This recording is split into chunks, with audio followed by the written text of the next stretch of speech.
Adik-adik, pernah Rasulullah didatangi delegasi Nasrani dari Najran.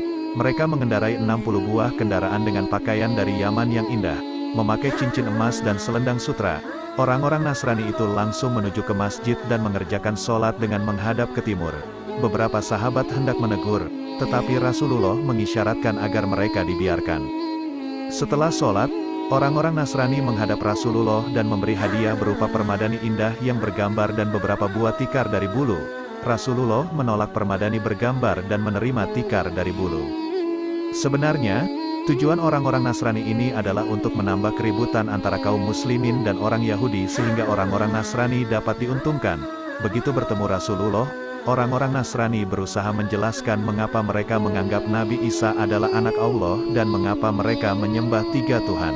Satu persatu alasan itu dipatahkan Rasulullah. Bahkan, Rasulullah berbalik mengajak mereka menyembah Allah dan menjelaskan kerasulan beliau. Namun, walau sudah demikian jelas Rasulullah menyampaikan kebenaran, para pendeta Nasrani itu terus berkeras mendustakan beliau.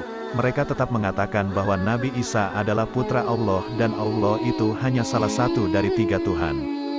Akhirnya, atas perintah Allah, Rasulullah mengajak mereka bermubahalah dengan bersabda, "Marilah, kami ajak anak-anak kami dan anak-anak kamu, wanita kami dan wanita kamu, diri-diri kami dan diri-diri kamu bersama sungguh-sungguh berdoa.